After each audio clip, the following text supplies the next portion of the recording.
Hello दोस्तों। तो स्वागत है आपको हमारे YouTube channel Rohit study centre में। तो आज के इस वीडियो में मैं आपको क्लास 10 का मैथ्स का क्षेत्रमिति लेकर आए हैं। जो पहला वीडियो हमने शंकु बेलन तक यानी फार्मूला बता दिए थे। तो आज के इस वीडियो में मैं आपको खोखला बेलन के बारे में बताएंगे कि खोखला बेलन क्या होता है, उसको फार्मूला बताएंगे। तो अगर आप हमारे चैनल पर न्यू हो तो चैनल को सबसे पहले नंबर सब्सक्राइब करें और अपने दोस्तों के यहाँ शेयर करें। चलिए देखते हैं कि खोखला बेलन क्या है। तो जैसे कि ये हमारा खोखला बेलन का डायग्राम है, ये ठीक है। ये हमारा क्या है, खोखला बेलन है। तो खोखला बेलन का पहला फॉर्मूला आएगा कि खोखला बेलन का आयतन क्या होता है। क्या होता है, खोखला बेलन का आयतन क्या होता है। तो देखिए यहाँ पे हम लिखते हैं। तो ये पहला फॉर्मूला आएगा कि खोखला बेलन का आयतन, खोखला बेलन का आयतन क्या होता है, ठीक है। तो देखिए पहले खोखला बेलन है क्या, जो थोड़ा सा समझ लीजिए। खोखला मतलब होता है कि कोई बड़ा सा बेलन है, ठीक है। पहले बड़ा सा बेलन है, उसके अंदर एक छोटा बेलन रखा हुआ है। ये देखिए छोटा बेलन रखा हुआ है, उसके ऊपर से एक बड़ा सा बेलन है। तो खोखला मीन्स होता है खाली। खाली यानी कि बड़ा सा जो बेलन है, जो बड़ा बेलन है, उसमें अगर हम छोटा बेलन को घटा दें, बड़ा बेलन का आयतन में अगर हम छोटा बेलन का आयतन को घटा देंगे तो क्या निकल जाएगा, हमारा खोखला बेलन का आयतन निकलेगा। तो यहाँ पे लिखेंगे कि बड़ा बेलन का आयतन माइनस छोटा बेलन का आयतन। लेकिन उतना लिखना नहीं है, सीधा लिखना है कि बड़ा बेलन का आयतन क्या होता है। तो बड़ा बेलन के लिए त्रिज्या बड़ी आर, क्या लेंगे, बड़ा बेलन के लिए त्रिज्या बड़ी आर। तो बड़ी आर को यहाँ से लिख देते हैं। ये बड़ी आर है मतलब बड़ा बेलन का त्रिज्या, और छोटा बेलन का त्रिज्या क्या, छोटी आर ले लेते हैं, ठीक है। तो बड़ा बेलन का आयतन, तो बड़ा बेलन का आयतन क्या होगा, तो पाई आर स्क्वायर एच। ऊंचाई बड़ी एच लेते हैं, ठीक है। ऊंचाई क्या लेंगे, बड़ी एच लेंगे। अब देखिए, अब माइनस करेंगे, क्या करेंगे, माइनस छोटा बेलन का आयतन। तो छोटा बेलन का आयतन क्या होता है, तो पाई आर स्क्वायर। आयतन तो वही होगा, सिर्फ त्रिज्या में चेंज होगा। तो छोटा बेलन का आयतन पाई आर स्क्वायर। तो अभी जो आर लेंगे, छोटी आर लेंगे, स्क्वायर एच, एच लिख देते हैं, ठीक है। अब देखिए, अब करना क्या है, यहाँ भी पाई, यहाँ भी पाई, यहाँ भी एच, यहाँ भी एच। तो यहाँ पे एच कर लेते हैं, पाई एच कॉमन कर लेते हैं। ये छोटी एच भी लिख सकते हैं, यहाँ छोटी एच भी लिखते हैं। तो पाई एच क्या हो जाएगा, कॉमन हो जाएगा। तो यहाँ पे क्या बचेगा, आर स्क्वायर माइनस ये छोटी आर स्क्वायर, ठीक है। तो ये रहा हमारा खोखला बेलन का आयतन, ठीक है। अब देखते हैं अगला फॉर्मूला। अगला फॉर्मूला आपसे पूछ सकता है कि खोखला बेलन का संपूर्ण पृष्ठीय या पृष्ठ का क्षेत्रफल, संपूर्ण पृष्ठ का क्षेत्रफल, यानी खोखला बेलन का पूरा का क्षेत्रफल पूछेगा आपसे। तो क्या करना है, तो थोड़ा ध्यान दीजिए। तो सबसे पहले करना क्या है, बड़ा बेलन का जो वक्र पृष्ठ होता है, बड़ा बेलन का जो वक्र पृष्ठ होता है उसको पहले लिख देना है। तो लिखेंगे 2 पाई आर एच, ठीक है, 2 पाई आर एच। उसके बाद करेंगे प्लस संपूर्ण, यानी पूरा का पूछ रहा है, ठीक है ना, पूरा का पूछ रहा है। तो पहले बड़ा बेलन का वक्र पृष्ठ क्या होता है, 2 पाई आर एच लिख दे। उसके बाद देखें छोटा बेलन का वक्र पृष्ठ, इसका होता है 2 पाई आर एच। आर यहाँ छोटा देंगे, छोटा बेलन के लिए। उसके बाद क्या करेंगे, प्लस, क्या करेंगे, प्लस। अब उसके बाद देखिए यहाँ पे, और जो बड़ा बेलन का जो हमारा जो यानी कि जो वृत्त दिखाई दे रहा है ना, बड़ा बेलन में देखिए बेलन दो है यहाँ पे। एक पहले छोटा बेलन के ऊपर वाला भाग में देखिए छोटा वृत्त दिखाई दे रहा है, और नीचे वाला भाग में भी छोटा वृत्त दिखाई दे रहा है। अब बड़ा बेलन जो है ऊपर से, तो बड़ा बेलन में देखिए ऊपर में बड़ा वृत्त दिखाई दे रहा है और नीचे भी बड़ा वृत्त दिखाई दे रहा है। यानी कि बड़ा वृत्त का जो यानी जो बड़ा बेलन है ना, तो बड़ा बेलन का दो यहाँ पे दिखाई दे रहा है, दो वृत्त। तो दो वृत्त का क्षेत्रफल क्या होगा, तो 2 पाई आर स्क्वायर, यानी पाई आर स्क्वायर होता है। वृत्त का क्षेत्रफल क्या होता है, पाई आर स्क्वायर। लेकिन बड़ा यानी कि बड़ा बेलन में दो वृत्त है, तो दो वृत्त का क्षेत्रफल जोड़ेंगे तो 2 पाई आर स्क्वायर।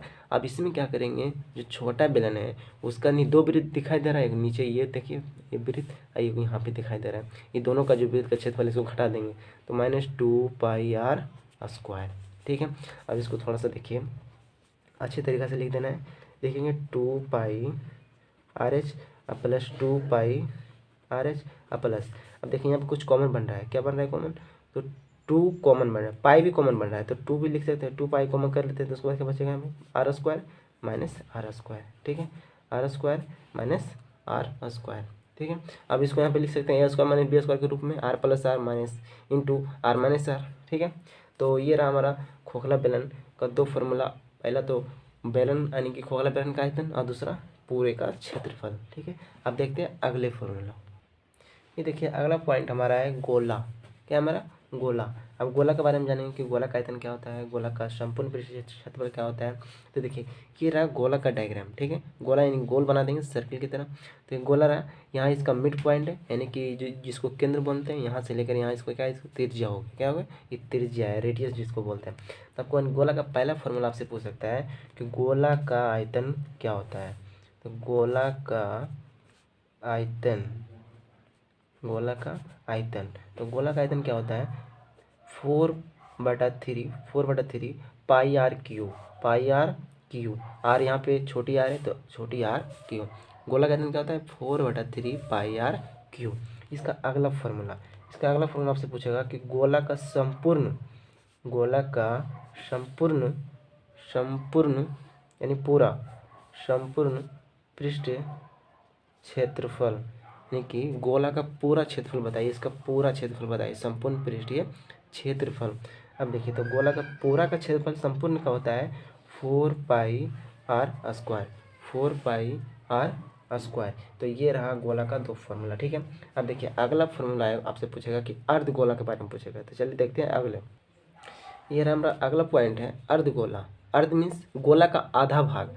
तो गोला, अर्धगोला के बारे में आपसे पूछेगा पहला फॉर्मूला कि अर्धगोला का आयतन क्या होता है, अर्धगोला का वक्र पृष्ठ क्या होता है, अर्धगोला का संपूर्ण पृष्ठ क्या होता है। तो देखिए अर्धगोला के बारे में इसका पहला फॉर्मूला लिखते हैं कि अर्धगोला का आयतन, अर्धगोला का आयतन।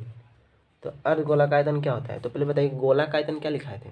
गोला का आयतन लिखा है, यहाँ देखिए गोला का आयतन क्या लिखा है, 4/3 पाई आर क्यू।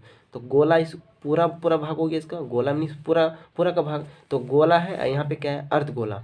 तो गोला का आधा करेंगे, अर्ध मीन्स क्या होता है, आधा होता है। तो गोला का आधा करेंगे तो ये अर्धगोला का आयतन निकलेगा। तो यहाँ पे गोला क्या है 4/3, तो 4 का आधा कर देंगे 2, तो लिखेंगे यहाँ पे 2/3 pi r cube, pi r cube. तो यही हमारा क्या है, अर्धगोला का आयतन। अब आपसे पूछेगा अगला फॉर्मूला कि अर्धगोला, अर्धगोला का वक्र पृष्ठ, संपूर्ण नहीं, पहले वक्र पृष्ठ। तो वक्र मीन्स जो हमारा अर्धगोला, जो हमारा गोला का जो संपूर्ण पृष्ठ था ना, उसका आधा करेंगे, उसका भाग यानी कि इसका आधा भाग करेंगे तो ये होगा क्या, हमारा अर्धगोला का वक्र पृष्ठ। तो इसका पूरा क्या है, पूरा संपूर्ण पृष्ठ क्या है गोला का, 4πr²। तो इसका आधा करेंगे तो हो जाएगा 2πr²। ठीक है, ये रहा हमारा अर्धगोला का वक्र पृष्ठ। इसमें रट्टा नहीं मारना है, थोड़ा समझ के याद करना है, आराम से याद हो जाएगा। उसके बाद इसके ऊपर क्वेश्चन हम जब बताएंगे तो क्वेश्चन बनाने के बाद भी आपको क्वेश्चन जो हमारा फॉर्मूला है ये रटने की जरूरत नहीं पड़ेगा, आराम से याद हो जाएगा। अब इसका अगला फॉर्मूला देखिए। अब पूछेगा आपसे कि अर्धगोला, अर्धगोला, अर्धगोला का संपूर्ण, अब पूछेगा पूरा, पूरा का क्षेत्रफल बताइए, अर्धगोला का संपूर्ण पृष्ठीय क्षेत्रफल, अर्धगोला का संपूर्ण पृष्ठीय क्षेत्रफल। तो संपूर्ण देखिए पहले करना क्या है, अर्धगोला का जो हमारा वक्र पृष्ठ क्षेत्रफल हुआ ना, वक्र पृष्ठ क्या हुआ हमारा 2πr²।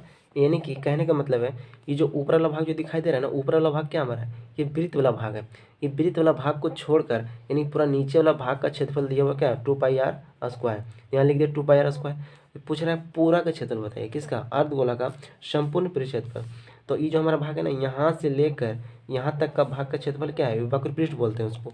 साइड वाला भाग जो इसका साइड वाला भाग क्या है, ये वक्र पृष्ठ है। इसका क्षेत्रफल क्या है, वक्र पृष्ठ 2πr²। नहीं पूछ रहा है पूरा, पूरा यानी कि ये भी वाला भाग आ गया, ऊपर वाला भी भाग आ गया साथ में। तो ऊपर वाला भाग क्या दिखाई दे रहा है, वृत्त दिखाई दे रहा है ना, क्या हमारा सर्किल है, ये वृत्त दिखाई दे रहा है। तो वृत्त का क्षेत्रफल क्या होता है πr²। तो इसमें लिख देंगे πr²। अब लोग घटाए क्यों नहीं, घटाएंगे क्यों, यहाँ तो पूछ रहा है कि पूरा का भाग क्षेत्रफल बताइए, संपूर्ण पृष्ठ क्षेत्रफल। तो ये वाला भाग जोड़ देंगे। अब बताइए 2πr² + πr², तो क्या हो जाएगा 3πr²। यहीं पे बच्चा लोग क्या होता है कि गलती कर बैठता है कभी प्लस माइनस में, कि प्लस कैसे हो जाता है माइनस कैसे हो जाता है। तो प्लस इसलिए हो गया, यहाँ पूछ रहा है कि अर्धगोला का संपूर्ण पृष्ठ बताइए, संपूर्ण मीन्स होता है पूरा। तो पूरा का पूछ रहा है तो घटाना है हमको या जोड़ना है, पूरा में पूरा निकालना है तो मतलब संपूर्ण मीन्स होता है पूरा। तो पूरा का क्षेत्रफल निकालना है तो इन सभी को ऐड करेंगे तब तो पूरा का क्षेत्रफल निकलेगा, घटाएंगे तो फिर गड़बड़ हो जाएगा। तो ये रहा हमारा अर्धगोला का संपूर्ण पृष्ठीय क्षेत्रफल। अब इतना फार्मूला जो भी हम बताए हैं, इस सारे फार्मूला अगर आपको अच्छी तरह से अगर याद रहेगा तो आपको जो भी क्वेश्चन आएगा क्षेत्रमिति से यानी मेंसुरेशन से आप आराम से बना सकते हैं। अब देखते हैं कि क्वेश्चन किस तरह से क्वेश्चन आपको यानी पूछा जा सकता है क्षेत्रमिति में। अगर इतना सारा फार्मूला आपको अच्छी तरह से याद है तो क्वेश्चन बनाने में कोई डाउट्स नहीं होगा। अब चलते हैं देखते हैं क्वेश्चन पे। पहला क्वेश्चन बहुत ही ईजी क्वेश्चन रहेगा, बस आपको देखना है और शुरू से अंत तक देखना है। तो ये रहा हमारा पहला एग्जाम्पल के पहले के एग्जाम्पल लिए हैं, क्षेत्रमिति का पहला एग्जाम्पल, पहला क्वेश्चन लिए हैं। लिखा हुआ क्वेश्चन है हमारा कि एक घनाभ की लंबाई, पहले क्वेश्चन को अच्छी तरह से पढ़िए और देखिए क्वेश्चन में क्या क्या दिया हुआ है। तो देखिए क्वेश्चन में लिखा हुआ है कि एक घनाभ की लंबाई चौड़ाई और विकर्ण दिया हुआ है। विकर्ण क्रमशः जो है 4 मीटर, 3 मीटर और 13 मीटर दिया हुआ है। तो इसका आयतन निकालें। इसका मीन्स यानी घनाभ का आयतन पूछ रहा है। फिर से देखिए दिया हुआ है कि घनाभ की लंबाई चौड़ाई और विकर्ण जो दिया हुआ है 4 मीटर, 3 मीटर और 13 मीटर दिया हुआ है। तो इसका आयतन निकालना है। तो देखिए आयतन किसका निकालना है? निकालना है घनाभ का। सबसे पहले ना हमको पता करना है कि निकालना क्या है। निकालना है आयतन, लेकिन किसका निकालना है? तो घनाभ का निकालना है। अब आप पता करिए, हम आपको लिखाए हैं फॉर्मूला में कि घनाभ का आयतन क्या होता है। तो घनाभ का आयतन क्या होता है? लंबाई इंटू चौड़ाई इंटू ऊंचाई, यानी कि L into B into H, ये होता है ना। तो यानी कि लंबाई चौड़ाई और ऊंचाई हमको पता होना चाहिए, तभी हम घनाभ के जो है कि हम आयतन निकाल सकते हैं, घनाभ का आयतन निकाल सकते हैं। लेकिन जो हमारे यहाँ पे देखिए जो डाटा दिया हुआ है लंबाई चौड़ाई, तो लंबाई 4 मीटर और लंबाई 4 मीटर और चौड़ाई कितना 3 मीटर, लेकिन ऊंचाई तो दिया हुआ नहीं है। जब ऊंचाई नहीं है तो फिर जो हमारा आयतन है घनाभ का आयतन कैसे निकलेगा? नहीं निकलेगा। तो हमको सबसे पहला नंबर ऊंचाई निकालना है। और ऊंचाई कैसे निकालना है जो थोड़ा ध्यान दीजिए। देखिए लंबाई हमारा कितना दिया हुआ है 4 मीटर, चौड़ाई कितना दिया हुआ है 3 मीटर और दिया हुआ है विकर्ण, विकर्ण कितना है 13 मीटर। तो हमको आयतन से विकर्ण में जाना है। तो इससे हमको कोई मतलब है? विकर्ण से कुछ भी मतलब है, लेकिन हम विकर्ण पर भी कोई फॉर्मूला लिखाए हैं कि घनाभ का विकर्ण क्या होता है। तो देखिए इसको सॉल्यूशन में लिखेंगे। इसी तरह का क्वेश्चन आपको एग्जाम में पूछा जाता है, बहुत ही इजी क्वेश्चन पूछा जाएगा। यानी कि जो आपको क्षेत्रमिति देखेंगे कि लिखा हुआ रहेगा कि बेलन का आयतन, उसमें शंकु जोड़ा हुआ है, तो इसमें यह है पानी डाला जाता है, आयतन घट जाता है। उसी तरह को देख कर आदमी छोड़ देता है, कहते हैं क्वेश्चन बहुत हार्ड है, क्षेत्रमिति नहीं बनाएंगे। और जो कि क्षेत्रमिति बहुत ईजी क्वेश्चन पूछा जाता है, सिर्फ समझने का होता है कि क्वेश्चन कह क्या रहा है, क्वेश्चन में दिया हुआ क्या है, क्या निकालना है। अब देखिए सोल्यूशन में सबसे पहले लिखेंगे हम कि घनाभ का जो विकर्ण है, लिखेंगे घनाभ का विकर्ण। ये विकर्ण जो दिया हुआ है घनाभ का ही विकर्ण दिया हुआ है, किसी और का नहीं है। तो घनाभ का विकर्ण कितना दिया हुआ है? घनाभ का विकर्ण यहाँ देखिए 13 मीटर है। क्या है? 13 मीटर। सबसे पहले बोले लंबाई, तो लंबाई 4 मीटर, चौड़ाई 3 मीटर तथा विकर्ण 13 मीटर। क्रमशः दिया हुआ मतलब लगातार दिया हुआ है, ठीक है, लगातार। अब देखिए घनाभ का विकर्ण क्या है, कितना दिया हुआ? 13 मीटर, ठीक है, लिख दिए 13 मीटर। अब देखिए अब यहाँ पे लगाना है घनाभ का विकर्ण। तो घनाभ का विकर्ण का फॉर्मूला लगाना है। तो घनाभ का विकर्ण लिखाए थे अंडर रूट एल का स्क्वायर प्लस बी का स्क्वायर अब प्लस क्या लिखा थे एच का स्क्वायर, क्या लिखा थे एच का स्क्वायर, अब बराबर 13, बराबर में 13। अब देखिए यहाँ पे लिखते हैं एल क्या हमारा लंबाई, घनाभ की लंबाई कितना दिया हुआ है 4 मीटर, चौड़ाई कितना दिया हुआ है 3 मीटर और ऊंचाई कितना दिया हुआ है? ऊंचाई तो नहीं दिया हुआ, ऊंचाई निकालना है हमको। अब देखिए यहाँ पे एल का स्क्वायर, एल का मान कितना 4 है, तो 4 का स्क्वायर करेंगे प्लस बी का स्क्वायर, बी कितना दिया हुआ 3, तो लेकिन 3 का स्क्वायर, एच का मान दिया हुआ नहीं है, बराबर कितना होगा 13, क्या होगा 13 लिखा हुआ है। अब देखिए 4 का स्क्वायर क्या होगा 16 हो जाएगा, 3 का स्क्वायर क्या होगा 9, अब प्लस एच स्क्वायर बराबर 13, बराबर में 13 लिखा हुआ है। अब देखिए अब आगे क्या करना है, 16 प्लस 9, 16 प्लस 9 को ऐड करेंगे कितना होगा, हो जाएगा 25, क्या हो जाएगा 25, अब प्लस एच स्क्वायर, अब देखिए बराबर में 13 लिखा हुआ है। अब देखिए अब हमको यहाँ से एच का मान निकालना है, इधर रूट में आ गया, उधर बराबर में 13 है, तो हमको रूट हटाना है। तो रूट हटाने के लिए क्या करना है, दोनों ओर वर्ग कर देना है। क्या लिखेंगे, squaring on to both side, squaring on to both side, क्या लिखेंगे squaring on to both sides, squaring on to both side मतलब कि दोनों ओर वर्ग करने पर, यहाँ पे देखिए हिंदी लिख देते हैं, दोनों ओर वर्ग करने पर, जो हिंदी में लिखेगा, जो इंग्लिश में लिखेगा, कोई दिक्कत नहीं है। दोनों ओर वर्ग करने पर, यानी दोनों ओर वर्ग करेंगे तो अब वर्ग यानी कि स्क्वायर करेंगे तो स्क्वायर से रूट कट जाएगा। तो अब लिखेंगे क्या, सबसे पहले जो लिखा हुआ है हमारा √25 अब प्लस h का स्क्वायर, इसका स्क्वायर करेंगे ना, दोनों वर्ग कर रहे हैं तो बराबर, उसके बाद 13 का भी तो स्क्वायर करेंगे क्योंकि दोनों वर्ग कर रहे हैं। अब देखिए ये स्क्वायर से रूट कट जाता है, ठीक है, स्क्वायर से रूट कट जाता है क्योंकि रूट का जो मान होता है 1/2 होता है। कितना होता है 1/2, और उस पर स्क्वायर जाएगा तो स्क्वायर 2 से 2 कट जाएगा, तो स्क्वायर से रूट खत्म हो गया तो क्या बचेगा हमें 25 और प्लस में h स्क्वायर, 25 प्लस में h स्क्वायर, और 13 का स्क्वायर कितना होता है 169 होता है, कितना 169, ठीक है 169। अब देखिए h स्क्वायर बराबर क्या लिख सकते हैं 169 माइनस 25 हमारा क्या है प्लस में, इधर आएगा तो क्या होगा माइनस में। अब देखिए h स्क्वायर बराबर, अब 169 में 25 घटाएंगे कितना आएगा 144 144, ठीक है। हमको h का मान चाहिए तो h बराबर, स्क्वायर से मतलब नहीं है, स्क्वायर को भेज देंगे तो स्क्वायर तो क्या हो जाएगा रूट हो जाएगा 144 144, ठीक है। अब देखिए h बराबर क्या लिखेंगे 144 का वर्गमूल क्या होता है, जो रूट से बाहर आएगा तो क्या होगा 12, क्या हो जाएगा 12, ये हमारा 12 मीटर क्या आ गया ऊंचाई। अब देखिए आराम से घनाभ का आयतन निकाल सकते हैं क्योंकि लंबाई हमारा पता है, लंबाई कितना है 4 मीटर, चौड़ाई कितना है 3 मीटर, और ऊंचाई तो पता हो ही गया। तब लिखेंगे यहाँ पे निकाल देते हैं कि घनाभ का आयतन क्या लिखा है, लंबाई इंटू चौड़ाई इंटू ऊंचाई, लंबाई इंटू चौड़ाई इंटू ऊंचाई। लंबाई कितना है 4 मीटर, चौड़ाई कितना है 3 मीटर, और ऊंचाई कितना है 4 मीटर, सॉरी 12 मीटर, क्या है 12 मीटर। अब इसको गुना करिए, देखिए 4×3 12, अब 12 से मल्टीप्लाई 12 में करेंगे कितना हो जाएगा 144 मीटर क्यूब, यानी घन मीटर में आएगा, क्यू आएगा तो क्या घन मीटर में आएगा। यही हमारा क्या है आयतन है, ये हमारा घनाभ का आयतन, ये रहा हमारा आंसर। तो देखिए इस तरह का क्वेश्चन ऐसे ही बनाया जाता है, पहले देखना है क्वेश्चन में दिया हुआ क्या है, हमको निकालना क्या है, उसमें क्या क्या लगेगा, ऊंचाई चौड़ाई लंबाई, ये सब ध्यान देना है, ठीक है। अब देखते हैं अगले क्वेश्चन। तो ये रहा हमारा अगला क्वेश्चन लिखा हुआ है कि एक घनाभ की लंबाई जो है 8 मीटर, चौड़ाई दिया हुआ है 6 मीटर तथा ऊंचाई दिया हुआ है 4 मीटर। तो पहला निकालना है पृष्ठीय क्षेत्रफल, दूसरा निकालना आयतन, उसके बाद विकर्ण और दीवार का क्षेत्रफल। दीवार का क्षेत्रफल मतलब कोई मतलब रूम है, उसका चारों दीवारों का क्षेत्रफल निकालना है। तो बताइए कोई भी रूम अगर, तो कोई भी रूम में लंबाई कितना होता है, लंबाई 2 होता है, किसी भी रूम का लंबाई 2 दोनों साइड का, और चौड़ाई भी 2 होता है, लेकिन ऊंचाई किसी भी रूम का 1 ऊंचाई होता है, ठीक है। यानी कि 2 लंबाई और 2 चौड़ाई और 1 ऊंचाई, यही 4 दीवार का क्षेत्रफल, यानी दीवार का क्षेत्रफल यानी चारों दीवारों का क्षेत्रफल निकालना है। तो दीवार का क्षेत्रफल बाद में देखेंगे, सबसे पहले यहाँ देखते हैं कि घनाभ का लंबाई चौड़ाई ऊंचाई दिया हुआ है, यानी कि तीनों डाटा दिया हुआ है। तो यहाँ से हम किसी भी चीज़ का घनाभ के बारे में अगर आपसे पूछे कि घनाभ का आयतन क्या होता है, घनाभ का पृष्ठीय क्षेत्रफल क्या होता है, विकर्ण क्या होता है, संपूर्ण पृष्ठीय क्षेत्रफल क्या होता है, हम सभी चीज़ निकाल सकते हैं क्योंकि हमको यहाँ पे तीनों डाटा दिया हुआ है, लंबाई चौड़ाई और ऊंचाई। तो सबसे पहले यहाँ पे लिखेंगे सोल्यूशन में क्या लिखेंगे कि घनाभ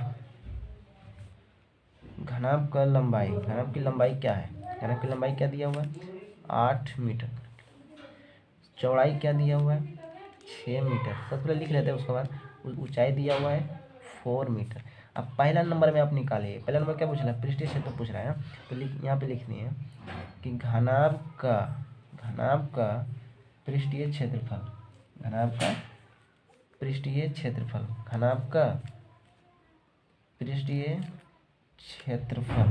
तो घनाभ का पृष्ठीय क्षेत्रफल क्या लिखा है, घनाभ का पूर्ण पृष्ठीय क्षेत्रफल या पृष्ठीय क्षेत्रफल लिखाए थे 2 into L into B into H plus L into H, ये लिखाए थे ना 2 into L into B plus B into H plus L into H.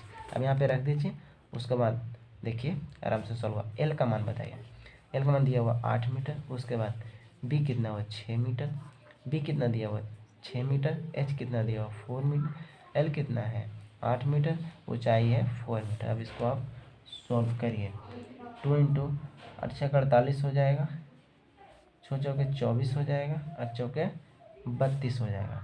अब इसको आप ऐड करिए, 8×4 = 12, 2 2 5 1 6 4 10, 4 8×4 = 12, 2 12 2 14 होगा, क्या होगा 12 2 14। उसके बाद देखिए दो यहाँ पे इंटू है तो लिख दिए। अब देखिए 104 गुना 2 करेंगे कितना होगा, तो 208 हो जाएगा, क्या हो जाएगा 208 मीटर स्क्वायर, मीटर स्क्वायर। उसके बाद देखिए सेकेंड निकाल दीजिए आप, आयतन पूछ रहे थे। तो उसके बाद लिखिए कि घनाभ का आयतन क्या लिखाए थे हम, L into B into H, L into B into H. L बताइए, L है 8 मीटर, 6 मीटर, उसके बाद 4 मीटर। अब बताइए इसको मल्टीप्लाई करेंगे कितना आ जाएगा, कितना आ जाएगा मल्टीप्लाई करेंगे तो आ जाएगा 192। गुना करिए, देखिए 8×48, 8×48 इंटू 4। उसके बाद देखिए 8×4 = 32 के 2 बाकी 3, 4×4 = 16, 16 और 3 कितना होगा 19, 192 मीटर क्यूब में, क्योंकि मीटर नहीं दिया हुआ है तो मीटर क्यूब हो जाएगा। उसके बाद तीसरा नंबर में आपसे पूछ रहा है विकर्ण, तो घनाभ का विकर्ण क्या लिखाए थे, घनाभ का विकर्ण क्या लिखाए थे, √L² + B² + H², ये लिखाए थे ना। बताइए L² का मान बताइए, L का मान कितना है, L का मान बताइए। L का मान लिखा हुआ 8, 8 का स्क्वायर, 6 का स्क्वायर प्लस 4 का स्क्वायर। 8 का स्क्वायर कितना होगा 64, 6 का स्क्वायर कितना होगा 36, 4 का स्क्वायर कितना होगा 16। अब इसको आप ऐड कर दीजिए, 6 6 12, 4 16 के 6 बाकी 1 2 3 5 5 और 6 11, 100 √111 मीटर हो जाएगा। ठीक है, मीटर हो जाएगा ये। ठीक है, अब अगला आपसे पूछा है, लास्ट में जो पूछा हुआ है कि दीवार का क्षेत्रफल, यानी कि 4 दीवार का क्षेत्रफल, 4 दीवार का क्षेत्रफल। इसको थोड़ा सा ध्यान से समझना है, बहुत ही ईजिली है, बहुत ईजी है। देखिए किसी भी दीवार का, तो दीवार कहाँ पे होता है, ये तो रूम को मानिए ना, तो 4 दीवार का क्षेत्रफल कहाँ पे, कोई रूम तैयार होगा, कोई भी रूम बनेगा तो उसका 4 दीवार का क्षेत्रफल आपसे पूछा जाएगा। तो आप अपने मन से बताइए, आप जहाँ पे यानी कि आप जिस रूम में भी है, तो आप देखिए आपके रूम के अगल बगल में कितने दीवार है, 4 दीवार है। तो क्या 4 दीवार का जो लंबाई या चौड़ाई जो भी है अलग अलग है, अलग अलग है। अरे एक तरफ होगा जो दोनों का लंबाई होगा तो दोनों का लंबाई सेम होगा, और एक तरफ दोनों का चौड़ाई दोनों का सेम होगा, यानी कि 2 लंबाई और 2 चौड़ाई दोनों का सेम रहेगा। दोनों 2 लंबाई का जो माप रहेगा वो दोनों का सेम रहेगा, और जो चौड़ाई का दोनों का माप रहेगा दोनों का सेम रहेगा। 2 लंबाई बराबर होगा और दो चौड़ाई रहेगा वो दोनों बराबर रहेगा, लेकिन ऊंचाई तो केवल एक ही रहेगा। ऊंचाई क्या रहेगा, ऊंचाई केवल एक रहेगा। तो यहाँ पे देखिए, यहाँ पे लिखेंगे बहुत ही इजीली, देखिए बता रहे हैं 2 लंबाई 2 इंटू एल लिख दिए, अब plus 2 into L plus 2 into B. किसी भी रूम का 2 लंबाई होता है जो आपस में बराबर होता है तो एल प्लस एल 2L, और किसी भी रूम का 2 चौड़ाई होता है जो आपस में बराबर होता है तो 2 इंटू बी, ये 2L प्लस 2B। तो बताइए क्षेत्रफल क्या बताए थे, क्षेत्रफल क्या बताए थे कि 2 विमाओं का गुणनफल को क्षेत्रफल कहते हैं, तो 2 विमा के गुणनफल को क्षेत्रफल कहते हैं। तो 2 को लंबाई और 2 को चौड़ाई दोनों बराबर, इसको ऐड कर दिए। अब बताइए ऊंचाई कितना होता है, ऊंचाई केवल एक होता है, इसको इंटू में लिख देंगे, इंटू में लिख देंगे 2 इंटू एच, क्या लिखेंगे इंटू एच। अब बताइए 2 यहाँ भी 2, तो क्या करेंगे 2 कॉमन, तो L plus B into H. आप कहीं भी देखे होंगे कि 4 दीवार का क्षेत्रफल या दीवार का क्षेत्रफल लिखा होगा 2 into L plus B into H, इसी तरह का लिखा होगा क्वेश्चन में, यानी कि फॉर्मूला दिया हुआ रहेगा।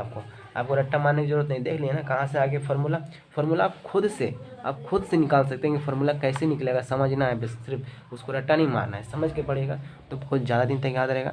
रट्टा मारने से आज याद होगा तो कल भूल जाएगा। अब देखिए, अब यहाँ पे रख दीजिए मान सभी का, उसके बाद क्षेत्रफल निकल जाएगा।